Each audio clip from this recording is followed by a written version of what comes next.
मित्रांनो, तुम्हाला कधी वाटते का की लोकांच्या अप्रुव्हल शिवाय आपल्याला शांतता मिळत नाही? जसं की एखादा फोटो अपलोड केला की लगेच आपण बघायला लागतो किती लाईक्स आले, किती कमेंट्स आले. But why do we seek this validation so much? नमस्कार मित्रांनो, मी हर्षल आणि आजच्या या माइंड मॅटर्स मराठीच्या एपिसोडमध्ये आपण बघणार आहोत व्हाय ह्युमन सिक व्हॅलिडेशन. म्हणजे लोकांच्या अप्रुव्हलची एवढी क्रेविंग का असते आपल्याला. जसं की आपलं सर्व्हायव्हल आणि इव्होल्युशन झालं शेकडो वर्षापूर्वी. सर्व्हायव्हलसाठी ग्रुपचा भाग होणं खूप महत्वाचं होतं.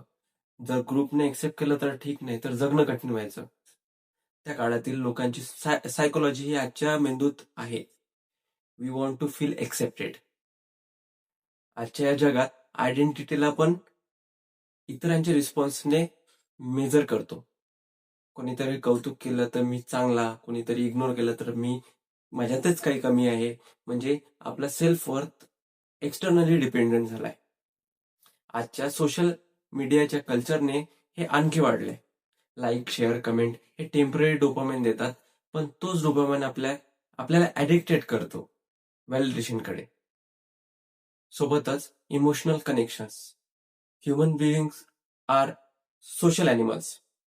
आपल्याला कोणीतरी आपल्याला पाहतंय, ऐकतंय, ऍप्रिशिएट करतंय असं वाटलं की इमोशनल फुलफिलमेंट मिळते. अँड दॅट्स वाय आपण सतत इतरांच्या फीडबॅकची वाट पाहतो.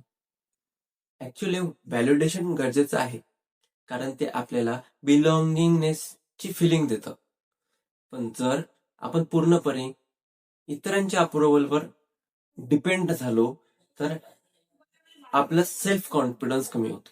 म्हणून लक्षात ठेवा, seek validation but don't addicted to it. मित्रांनो, हा टॉपिक तुम्हाला आवडला असेल तर कमेंट करून नक्की तुमचं मत शेअर करा.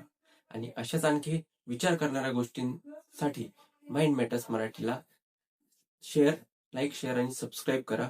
सोबतच इंस्टाग्राम पेजला फॉलो करायला विसरू नका. धन्यवाद.